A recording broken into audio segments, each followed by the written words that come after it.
Welcome to Trailer Geeks and Teaser Gods. I'm your host, Corey Nathan. This is where we get to speak with the brilliant and creative people who make the greatest coming attractions, movie posters, and digital campaigns of all time. This program is brought to you by the Golden Trailer Awards. They're coming up. Don't miss them. And by Mesa Wealth Management. And today, I am so pleased to be joined by founder and award-winning creative director at Rubber Soul Creative, Stav Ozdoba. Stav, how you doing, man? Good to see you. Good to see you too. How are you? Good, good. This is a little different for Trailer Geeks and Teaser Gods because you've taken a different route than a lot of folks that come on the program, like in life and creative and professionally. So It's I figured true. I'd just start there. Yeah, I immigrated here about 25 years ago. Oh, wow. Did So, you come immediately to LA or did you start in n- New York or no, went to New York for a couple weeks, and then I went to, and then I got into a university here, just um, like a community college, Santa Yeah. Monica, Yeah, and yeah, that's yeah. where I started here as a student of cinema Okay. in a little community college. So you came to Santa Monica. Yeah, Uh, I came to Santa Monica College. The dream was to make movies, writer, director. That was kind of like the goal. yeah. And I had a friend here, and we started writing. We wrote a feature film, and he knew a producer, Scott Rosenfeld. He produced Home Alone. He liked the script, and 6 months after I came to the States, I was in meetings with budgets to make a feature film, which is kind of like, I don't know, it was uh, stupidity and luck, kind of like all combined together, like the Yeah. lack of knowledge of like being like, just sure, yeah, let's do it. So you were way ahead of your skis. Uh, didn't quite know what you were getting into. No, in fact, when we first drove to this, after a couple of months of pre-production, we drove to the set, and I remember, driving to the set and seeing like three huge trucks and people on walkie-talkies, like, I turned around to my friends like, "Oh my god, somebody took our location," not knowing that everything is, basically for, this little, stinking director, who wrote something, put something together. So Yeah. learned a lot. So what kind of film was it? It was a film about, you know, big surprise, 2 writers, from New York, came to LA to make movies, and kinda, everything blows up in their face. Yeah. The commercial versus the indie, and it's a love story.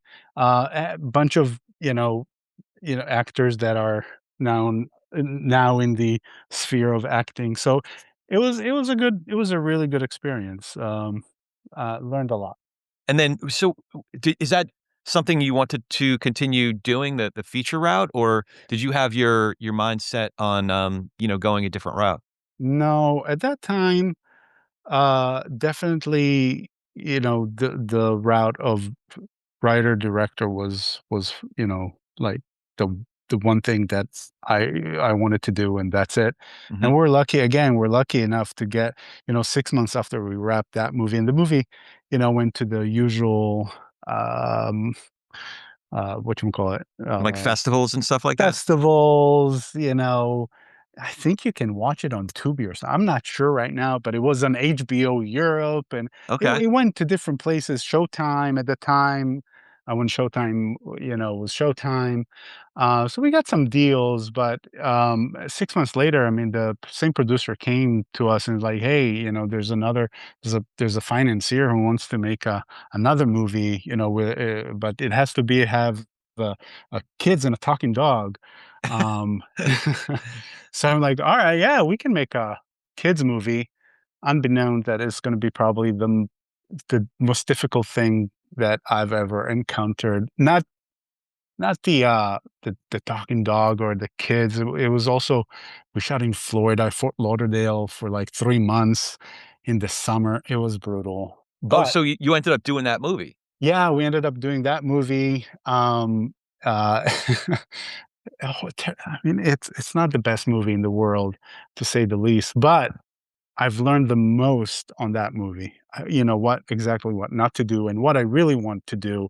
And from that movie, that I started making, the movies that I wanted to make. It's more like drama driven. Did some short movies, and all the while, you know, uh, writing. I have some writing partners and trying to pitch and to be in meetings, and it just got too. I got too tired of it, and I had to find a different way to tell stories, and than just trying to write a story or to direct a movie, and hear, again and again, that your script was acquired, but it's on the shelves and etc. So I thought, how can I tell stories? And for me, it was just, I just had a neck for editing. Hmm. I was just good at it. I self-taught myself how to edit, and that's how I, started my editing career. Were you working on Final Cut or something? How did you first learn how No, to no. edit? Oh my God. No, I, it was a long time ago. I'm going to age myself. I pulled out Yellow Pages at the time, Okay. and I was like, it was 25 years ago. So I was like, what can I edit? And I said, I know weddings and bar mitzvahs. So let's see who's doing that in the area. And I called this guy, David Stern, and he's like, "Yeah, Sterno. I'm looking for an editor." And he said, "Do you know Final Cut?" And I said, "Of course I know Final Cut." And I went back home and I, you know, pulled out the Final Cut book, and I just started learning Final Cut. And Wait, that's had Stern already started Create at that point? um no, No. no, it's David Stern from a different David Oh, Stern. different David Stern. Okay. Wedding and Bar Mitzvah with David Stern. Oh, that's funny. Stern's gonna be pissed if he Yeah. ever hears this. He's gonna be pissed that I Don't be pissed. Don't be pissed. No, no, that's okay. It's a relatively common name, so, okay, it's Yeah. a So and not to be confused with the NBA commissioner, not to be ex- confused with the, Mets, president of baseball operations. Plenty of lots David Sterns out there. lots of David Stern. And that's how I started just like learning editing and what it is to edit and how to tell a story. Um, and just, you know, and then I started editing, little So were shorts. you were doing bar mitzvahs and weddings and stuff? Yeah, yeah, I did. Yeah. Okay, so, okay, take me No through this shame in because that. no, no, no, no, no, there's no shame in it because I'm making the connection now. So when I'm imagining that you're shooting a lot at the event itself, and then what you have to do, I don't know how long the videos end up being, but Yeah. I'm imagining that you're taking whatever 4 hours of an event or more, and you're getting a lot of footage. If you get a couple different cameras, getting a lot of footage, Lots of and then you have footage. to go through all of that and make a what? A 10 or 15-minute video out of it? I think at the I started doing highlights videos. I was Okay. like, why don't we just make it into like a trailer, you Yeah, know? yeah. Yeah, yeah. So took that 4 hours, time two cameras, A B cameras, and did like a highlight reels basically for the weddings and the bar mitzvah. And how long were those, videos? Did you make different lengths or Yeah, it was from 90 seconds all the way to the full thing, which was like, I don't know, 60 minutes. okay. So the reason that this makes a ton of sense is because there are some of your pieces, like LA in film, I'm thinking, "Man, this dude has to go through so many different films, make so many different choices." So as like, Uh, again, it's not to be overlooked how you have to go through so much footage, and distill it down into a coherent story to communicate something to somebody, right? Definitely. Now that you're saying that, one of the mediums that I really love is those multi-title sizzles is really like Yeah. taking, that's what I landed a job at Sony, um, and that was my first, like quote unquote real industry job. They called me up as a temp for a couple of days, and I stayed there for 7 years. And a lot of the things that I've done in that creative services department was a lot of sizzle reels, which, you know, I like to, it's like multi-title sizzle. It's basically taking hundreds of hours and distilling them into some sort of a storyline. Um, that is, compelling if it needs to be compelling. If it needs to sell something, it will sell something, uh, whether it's for buyers or for B2C. So when you're working on that, I'm getting a little bit ahead of your story here, and I wanna make sure we come back to that, but, like, how you got into Sony and all that, but, from filmmaking into what you do now. Hmm. But since you brought up the sizzles, I mean, you do it at Rubber Soul now, the, Sony Sets London sizzle. Yeah. Are you go when you're working on something like that, are you going through all of the material?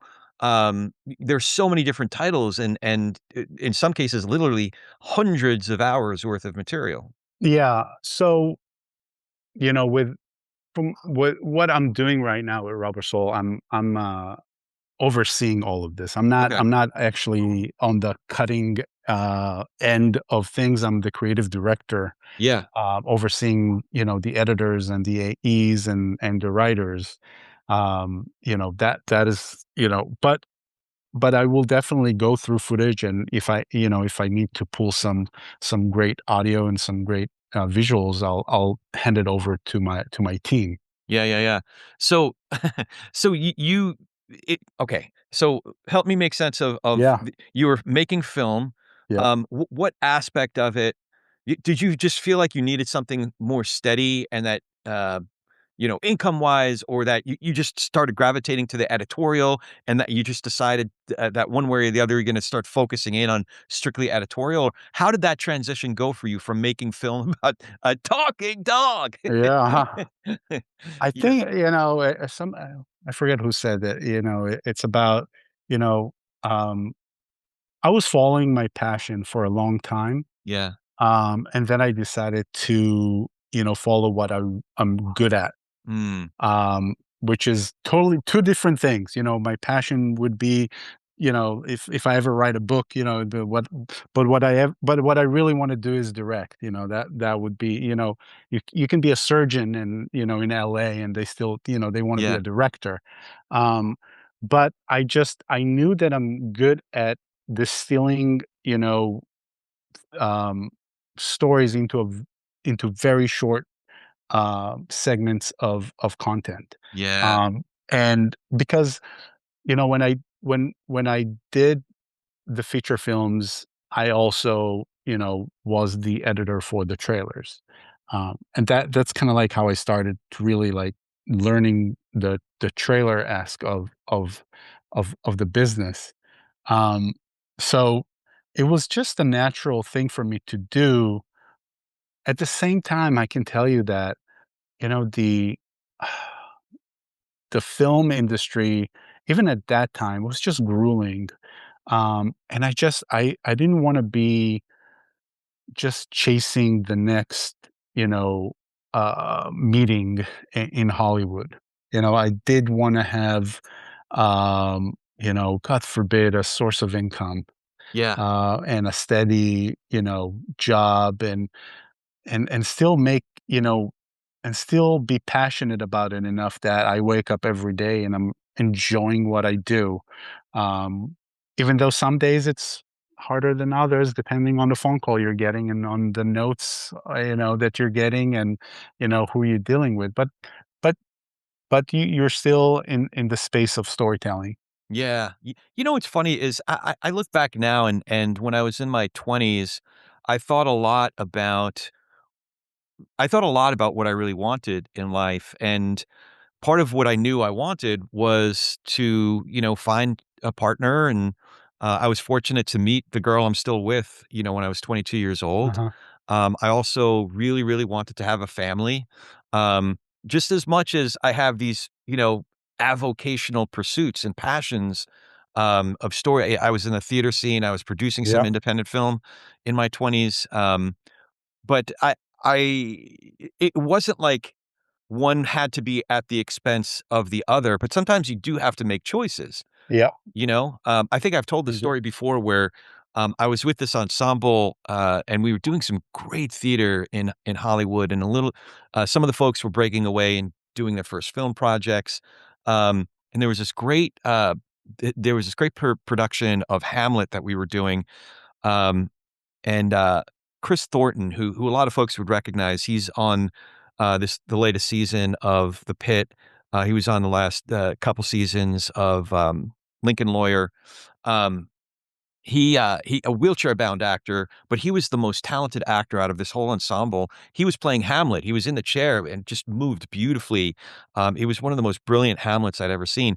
But we were several weeks into development and rehearsal, and Lisa gets pregnant with my oldest kid. And I'm thinking, "Okay, this is Here all we well and go. good." And we were kids at the time. We were Here just we like go. we had this little tiny theater called the St. Genesius in West Hollywood where we were doing it. Decision Um, making time.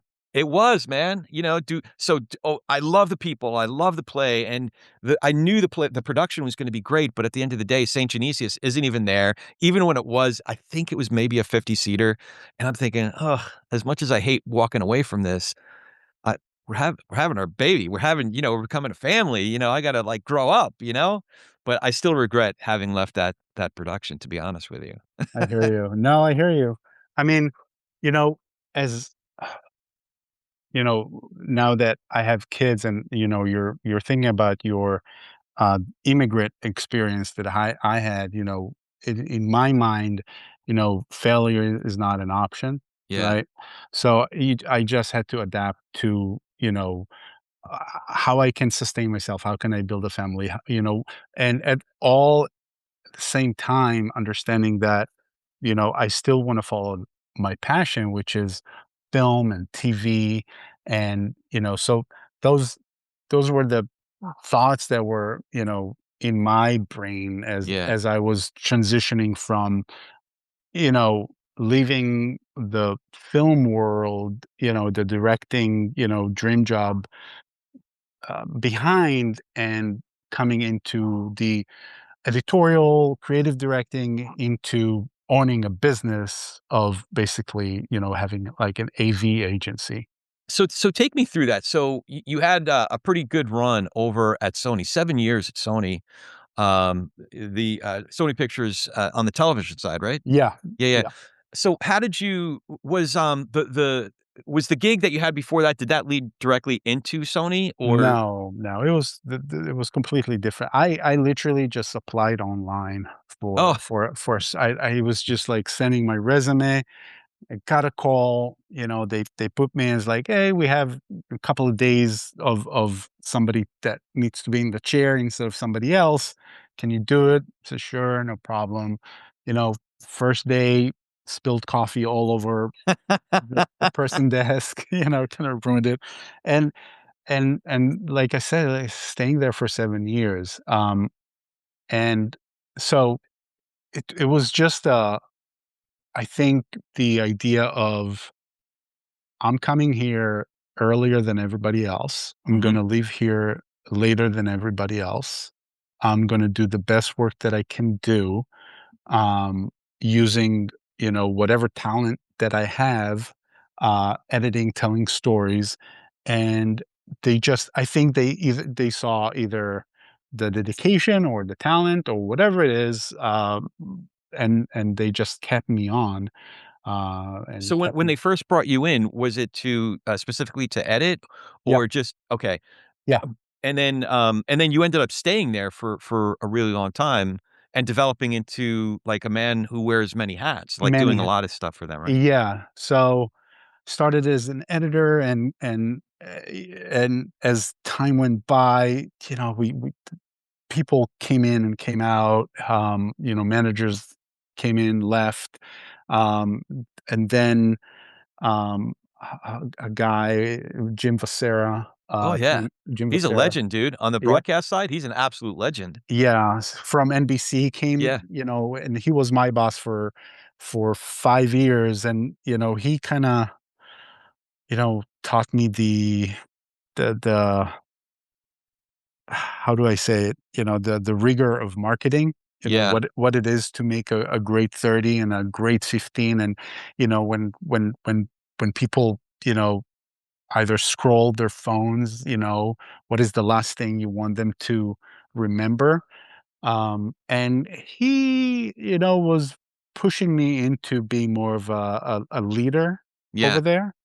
And I became kind of like the leader of the editors, and had a couple of AEs under me, and I can, say humbly that they're amazing editors right now in the world. It's always nice to see, editors that uh, helped grow into AE, from AEs to editors. So in terms of your mentorship, you mentored people, but you had Jim there. Were you Yeah, learning from other editors as well? I think we all learn from other editors, Yeah. right? I think, the the editors who can put a little bit of their ego aside and take parts of other editors' ideas and talent, you can all it will only add to your toolbox. Right. Um, y- Yeah. we're in the entertainment industry. We all have, big egos. Uh, but if you can suspend it and learn, Yeah. I think you can become a true creative. And was, there were a few pieces that you did there that really stood out. Was Underground while you were at Sony? Yeah, I did bunch of stuff, dude. I did, yeah, underground. I was on the underground campaign. Did bunch of blacklist, Mm, and with blacklist, couple of people knew blacklist like the back of their hands. It was yeah, me and somebody else on the vendor side. right. If NBC needed, somebody to do something on the blacklist, they would either call Jim or the vendor. Mm, And part of what I was tasked to do is, and that kind of like brought me into the creative directing and being behind the camera and being on production and being on set, is we used to do a 22-minute behind the blacklist show, oh, wow. which basically would go to international affiliates around the world before the next season comes on. Yeah, It's a long, last season on. right. Um, So, yeah. learned a lot there. Is that where were you did you start getting into digital, when you were there? 'Cause, you had a couple of gigs where, Paramount Plus and Peacock where you were doing the digital, right? Yeah, at Paramount Plus, I did a lot of digital, because at Paramount Plus, I was there, basically, um, when they transitioned from CBS Interactive Right. to the Paramount Plus. Okay. So Uh, David Weiss, right?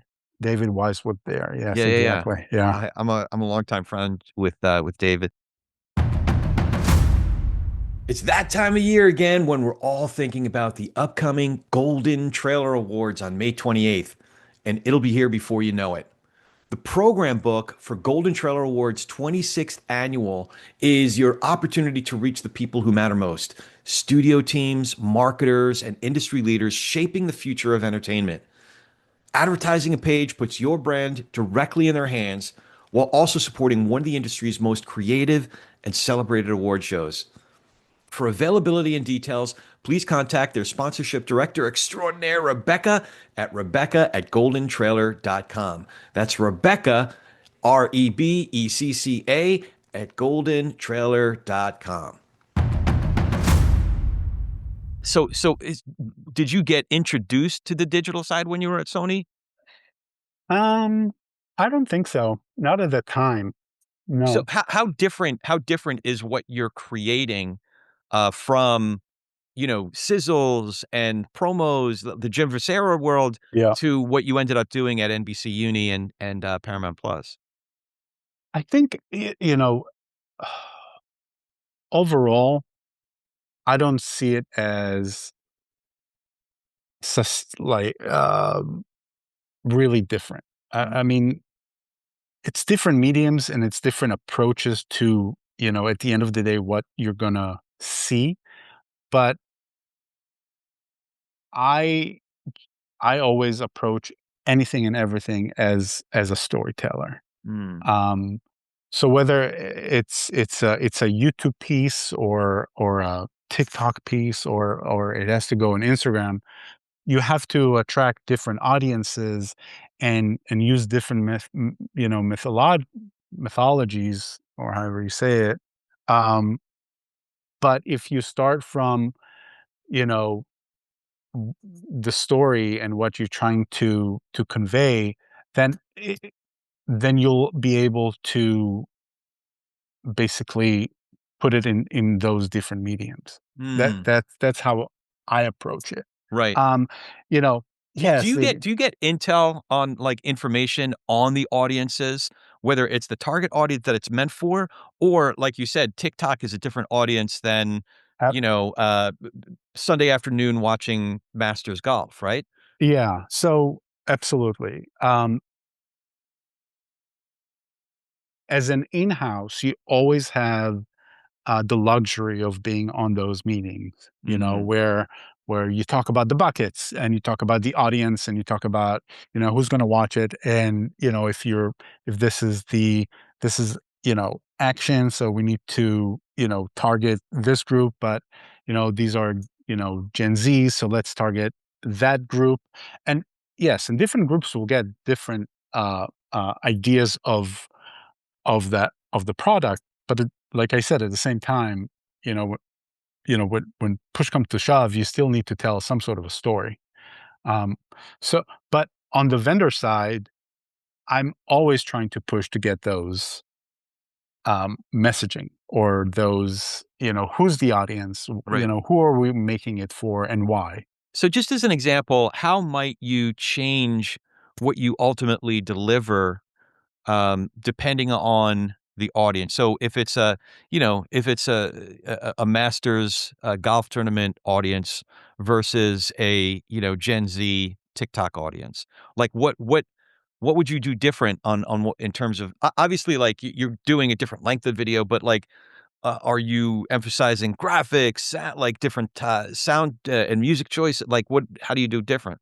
Yeah, I think when you're talking about the younger audience, obviously, they're almost watching it as a second screen. Mhm. Whether they watch TV and then they're getting, the content on their phone or vice versa, which Yeah. is not really anymore. They're really getting their content on the phone. So you really have to, you really have to catch them, um, um, at a moment's notice and catch their attention. So obviously, whether it's, you know, a face, a moment, a music cue.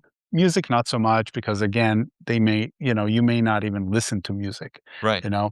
It So might all be on me. Yeah, yeah. it's a lot of strong imagery and graphics. Okay. So okay, so now take me to when you decided to start Rubber Soul. That's a big leap, man, from going to being in-house and being at these big companies, NBC Uni and Sony and Paramount, to becoming an entrepreneur. That's a big deal, dude. I know.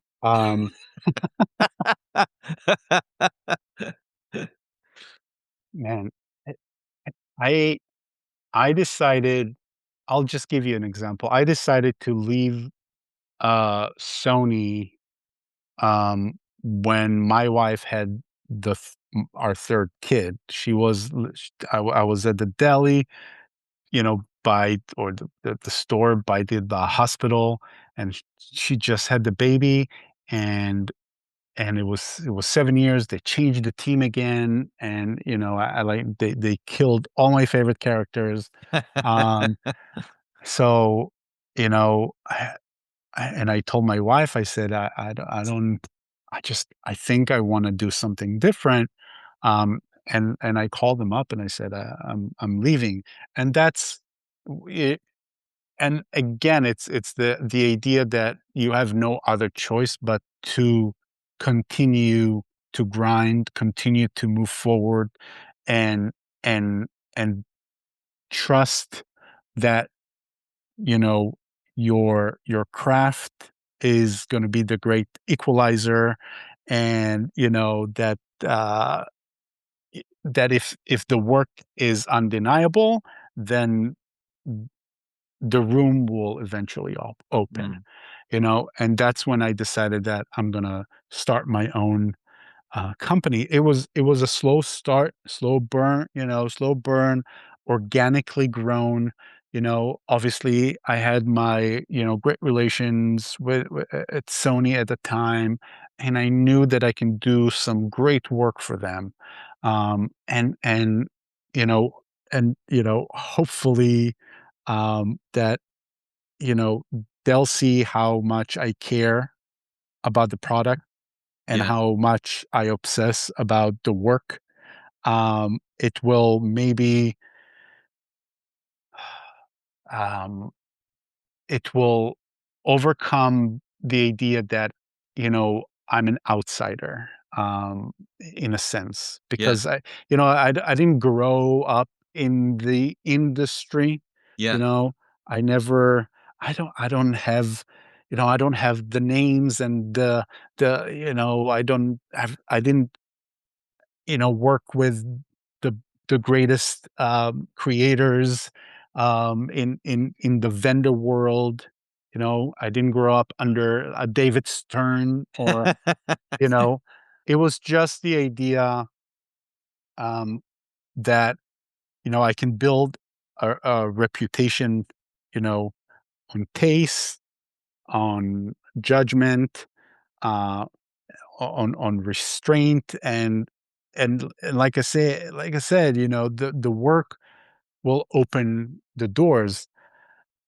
Um, and I'm still doing it. Yeah. It's being an agency owner is a tall order. And Did you have certain people that you were friends with on the client side that you could call and say, "Hey, I'm doing this thing," I, or how did you get the ball rolling?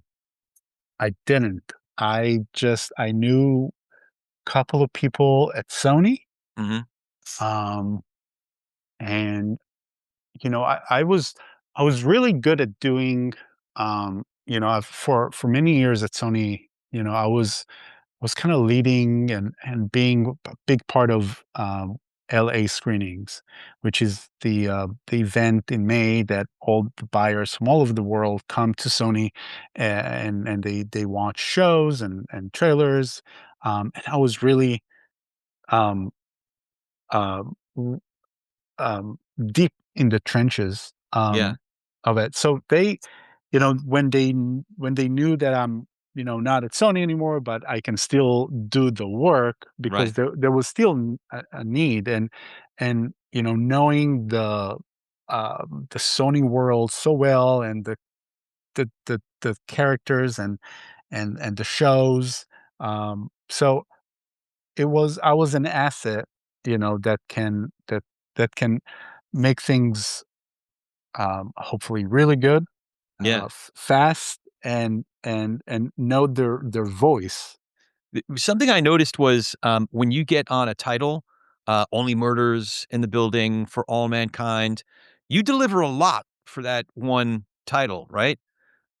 Yeah, I mean that's the hope, right? I think when you start doing when you get on a title, you just want to get your hands on as many pieces as you're allowed to do. Well, I think part of the issue is that I guess maybe your time at in-house at Sony, you were doing so many different types of pieces. So Yeah, there are some shops that are great at trailers and TV campaigns, but they can't necessarily do the EPK and the sizzle and the behind the scenes and all the different things that you were doing for yeah. Sony. These like the Fly Me to the Moon pieces were Yeah. just pretty hilarious. Thank you, thank you. Yeah, the Fly Me to the Moon got us, like a Golden Trailer Award, which, I never thought I'm gonna get a Golden Trailer Award, but that's here we go. Yeah, So I think part of it is the when when you go on when as like I said, as somebody who was not who didn't have those relationship with, the person who used to be at Focus Features and now they are or she is on the vendor world. I didn't have those connections. So, I needed to like what am I best at? What and what would I get? Mhm. Right? Because landing the trailer for Spider-Man, I knew that this is not in the cards right now. Not right now, not Not not at right the now. moment. And it's fine, but I can get the added value materials for Spider-Man Right. and and also, when I started, Rubber Soul, the idea was like, the idea of Rubber Soul started at when COVID hit.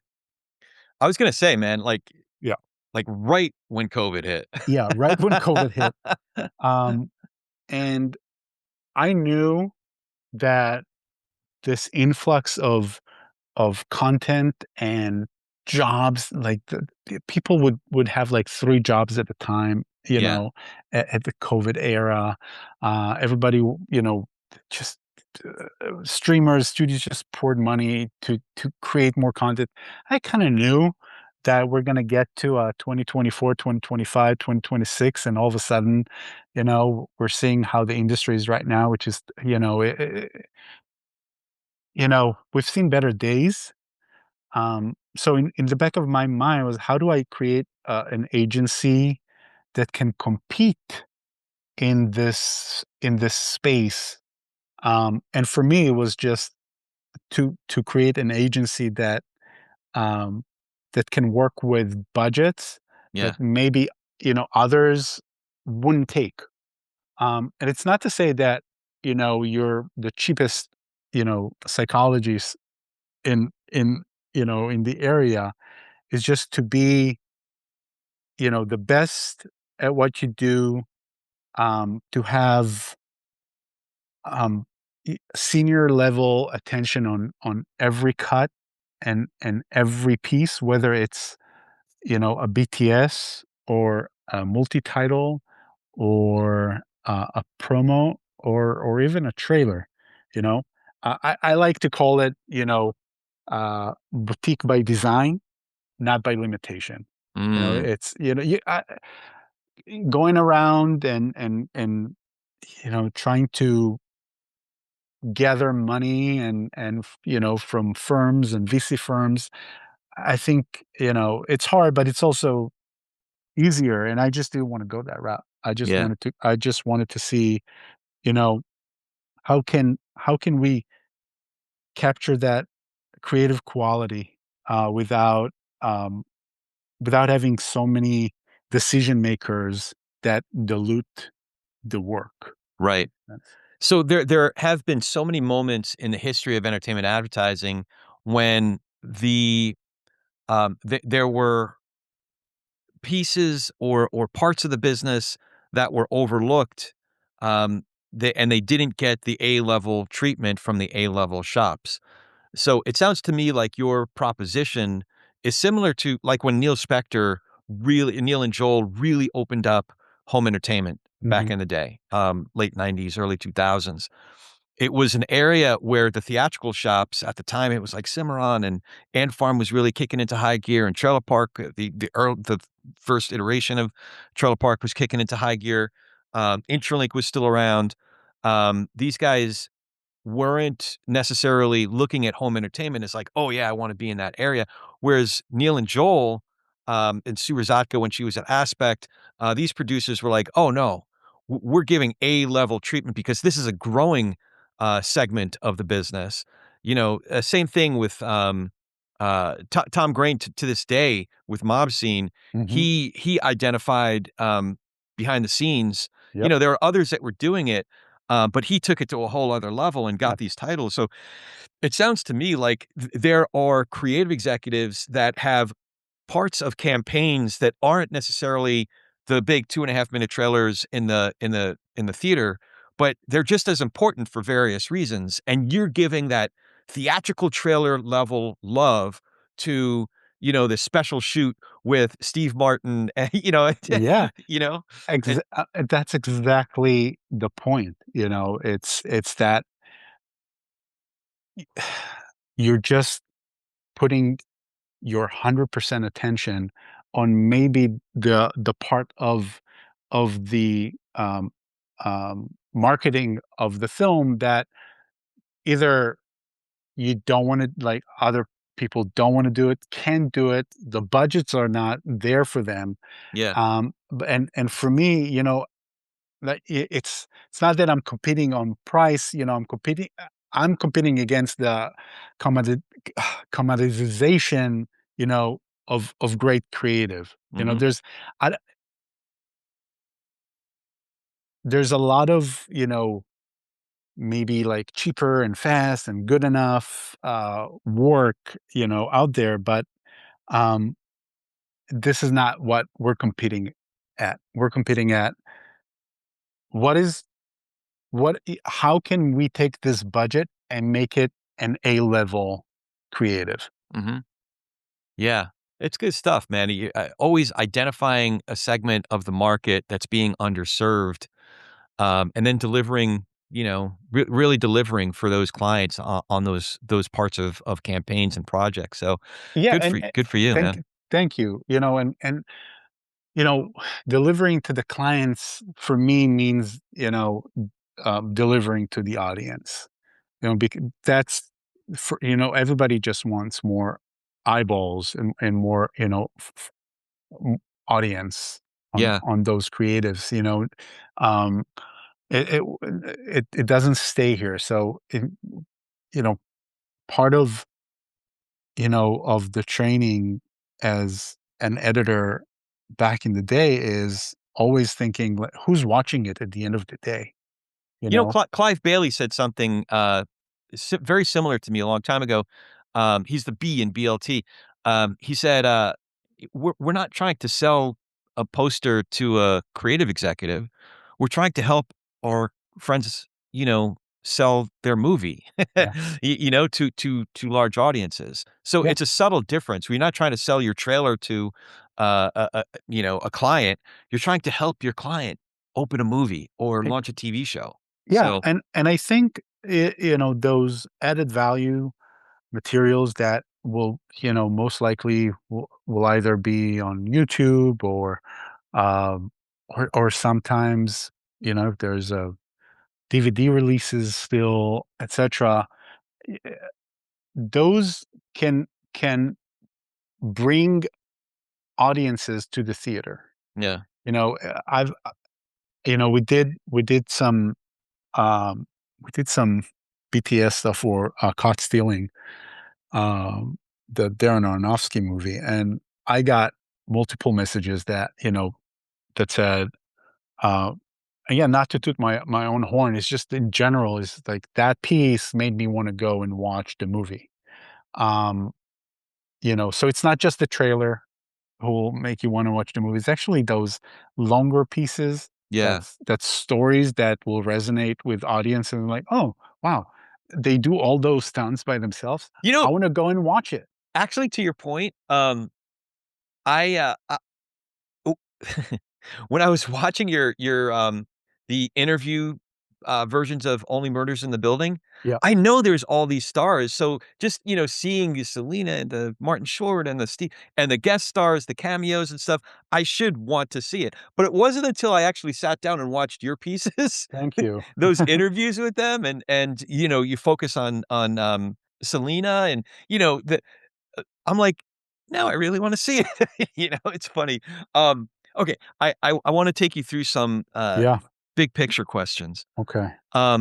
We've been through a lot over the last few years. You mentioned you started, like, right as COVID was starting, but that wasn't it. There was the double strike year, there was the fires last year, there's all that's going on in the world right now. By the way, is your family okay? You have family back there? Yeah, the family's okay. Okay, that's good. It's it's It's always, weird to be here Yeah, when the family is there, and I have a lot of, um, Iranian friends as well, and so we check on each other all the time. good, good. Yeah, mishpacha. Mm. Um, so, but, like, overall, how how have you gotten through it? Like, is it just focusing on work, focusing on family, trying to focus on the things that you can control and, you know, Do you mean in the business? in the business, but, as well as, like, listen, mentally, emotionally, it's been a lot, so how have you gotten Yeah, through it? I just focus on I speak to my family a lot, obviously, um, but it's focusing on, every morning of what the things that I can control, Mhm. you know? Whether it's, um, the work or my family, here. Um, I I'm I try not to let negativity in, you know? Yeah. Um, but I don't know, it's, weird times. It is weird times, man. Um, yeah. Yeah, and things are changing at lightning speed too. So I'm looking at your time, and not just here in LA and making movies, but just even like going back to when you started at Sony. That was a long time ago. A lot's changed in Yeah, whatever it's been, 15 years or so, right? yeah. How have you seen? What are some of the biggest changes that you've seen over the time that you got into this part of the business? Ooh, um, that's a big one. Let me give it a little think. I think overall, um, the biggest change obviously is, you know, when at the time when I was at Sony, and I saw that the shift while at Sony is the decline of networks and, the emerging of the Netflix, um, and it's the idea that, everybody tried to be a Netflix, and I see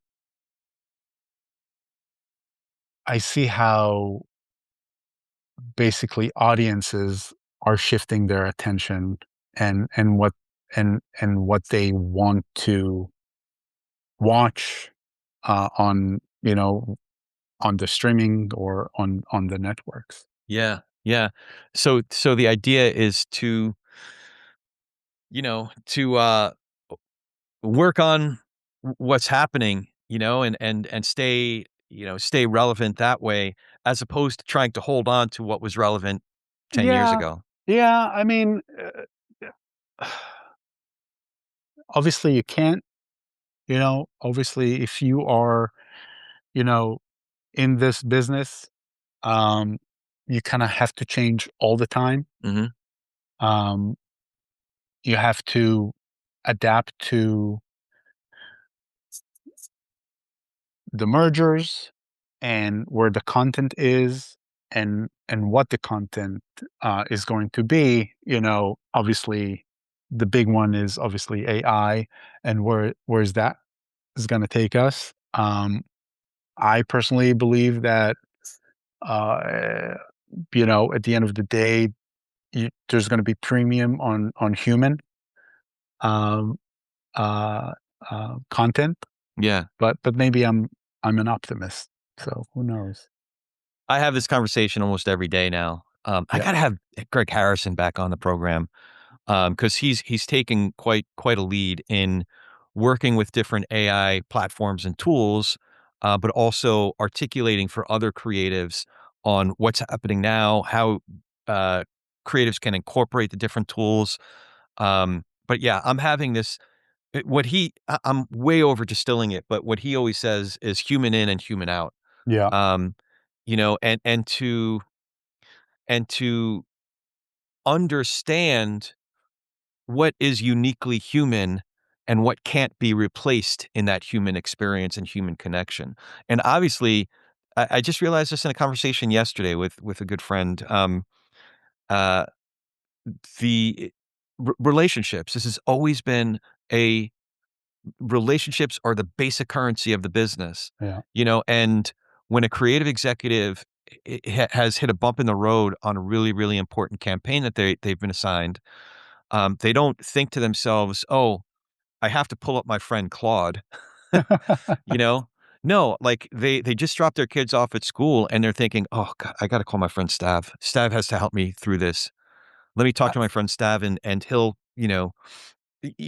and that's how it's always been, whether it's a movie poster on a big movie, a behind the scenes, a 30-second spot, a piece of digital.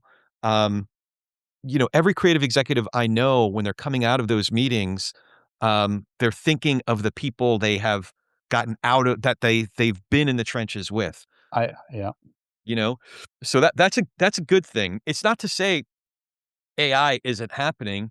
I'm just saying that AI is happening you know, the way Avid happened back in the day, the way that Photoshop happened back in the day, the way that so many different tools have happened, and it's a matter of us incorporating them. Yeah.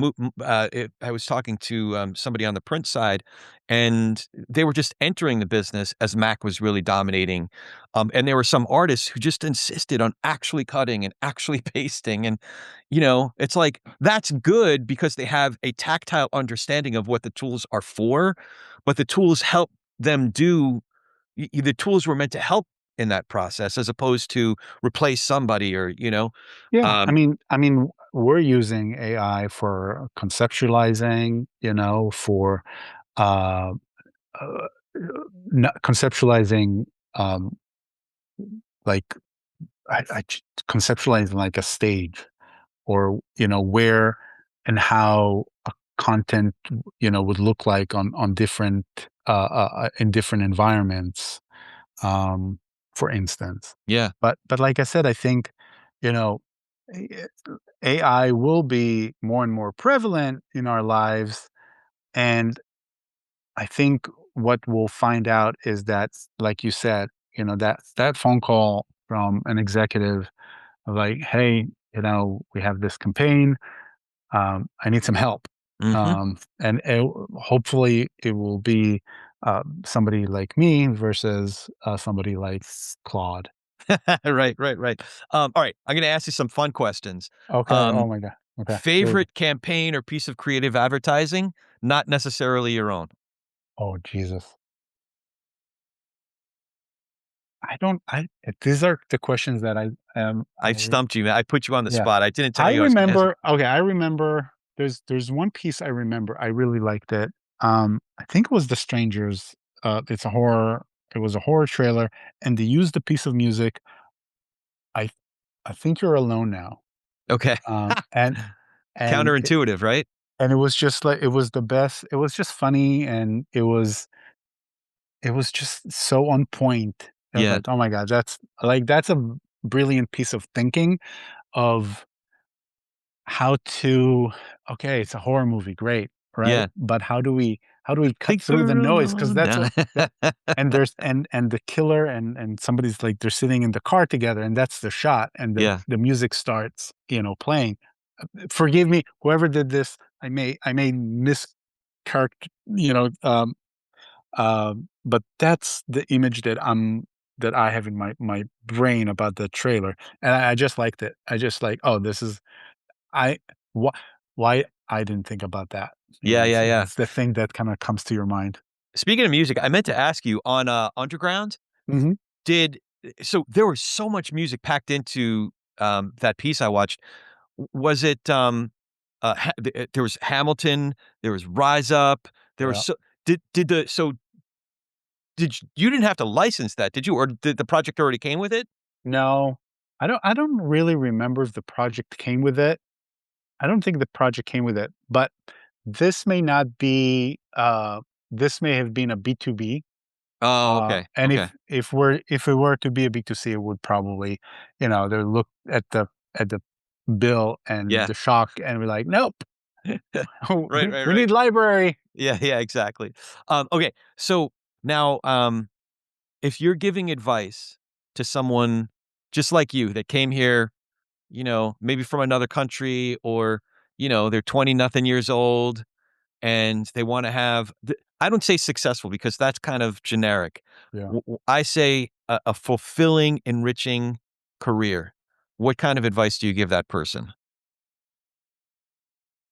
I would say figure out what you're really, really good at. Um, I know it's weird to say that, but not again, like I said, not what you're passionate about, because your passion may not be your career. Mhm. Um, what are you good at, and can you love it? Yeah. Like if you look, if you are able to take a moment and look at your life 5 years from now or 10 years from now, can you love what you're good at? And if you can love what you're good at, then You golden. golden. Yeah, that's great. Um, if I have some friends who do things that they don't love, um, but they take care of their family and they take care of their kids and they Yeah. put them through school. So I'm a realist. I don't. It's kind of. I think it was Scott. What's his name? Scott. I forget his last. He's one of those thinkers that been on many shows. Of course, I forget his name, and he said, the people who tell you, Galloway? Scott yeah, Galloway? yeah, yeah, Yeah. the people who tell you to, you know, to follow your passion, already rich, you know.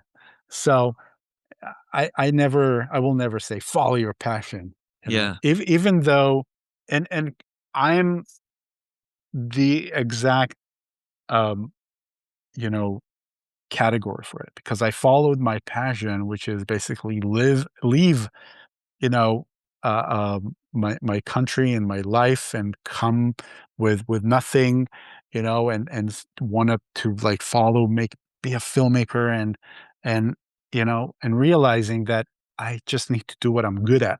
Mm. And Yeah. that's what it's kind of like that transition in your head. And I was young when I decided. It wasn't that I was 40 and I was like, okay, now I need to really, you know, do what I'm good at. Like Right. I was younger. Okay. Now you get to turn the tables on me. Do you have any questions for me? Yeah, the first thing is like, why did you start this podcast?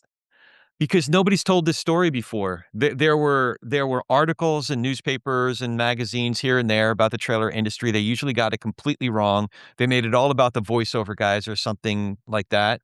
And I had spent many years having, 5 lunches, if not 6 lunches a week, and usually 3 or 4 dinners a week with these incredible people that make up this industry.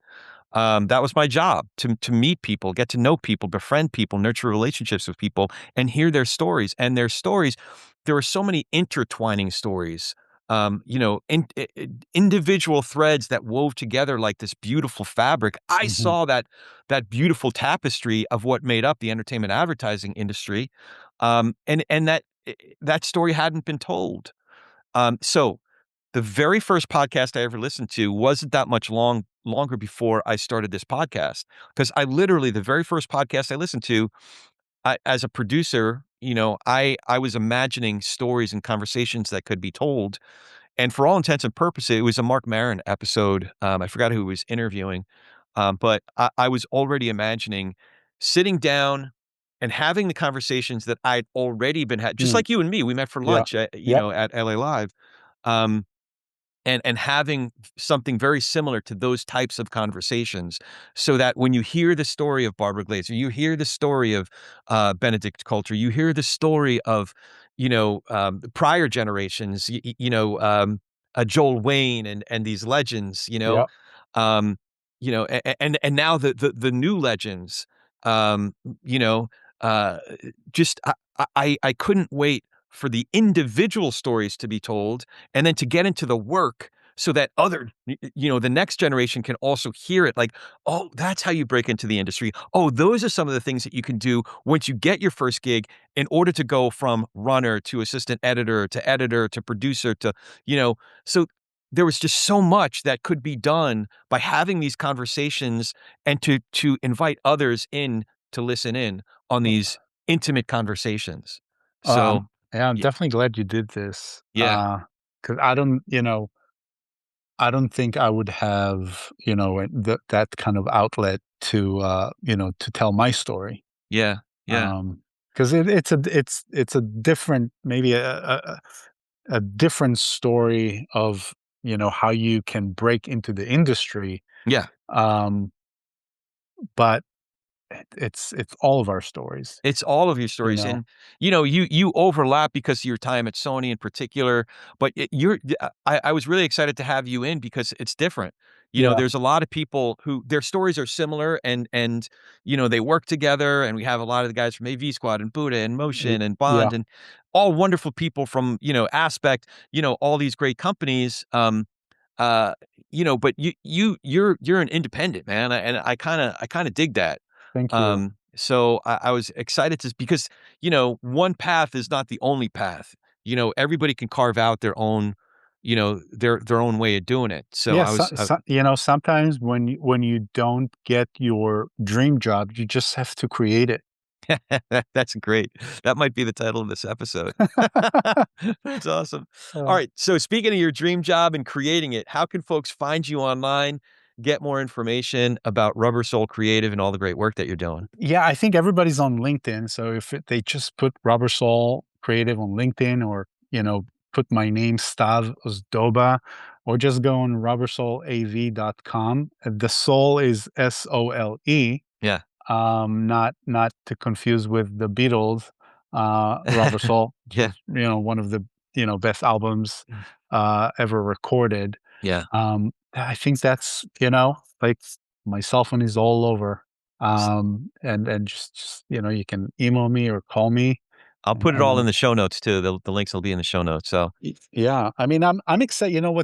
What I'm mostly excited about is the people that, obviously, I'm thankful for everybody that um, are trusting us, trusting me, and having me and Robertson in their conversation. But the idea that there's so many more yeah, that that that we can have conversation with, absolutely, as man. it's exciting. Yeah, So I'm hoping to show many more, you know, executives or CDs what Robert Soul can really do.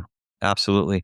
Stavs, thanks for Thank doing you. this, man. Thank you so This is much. great. Thank you for having me. Thank you for the platform. Yeah, I think it's great. I love it. I absolutely, I obviously am not as eloquent as you, but I'll just let the work speak for itself. absolutely. Talking is not the best thing that I do. We just had a conversation, man. You I just know. did I it. know. I It's great. know. All It's right. great. All right, thanks, buddy. And Thank thank you. you for listening. As always, please rate us and review us wherever you get your podcasts. It really does help us in the rankings. Follow us on all the socials. I am at Corey S. Nathan at Corey, S as in Sam, Nathan at Corey S. Nathan. Check out our awesome sponsors too. The Golden Trailer Awards. They have some new things. You heard the new PSA here on last show and this show. And Mesa Wealth Management. Really grateful to all these folks for helping us keep doing this and keeping the lights on.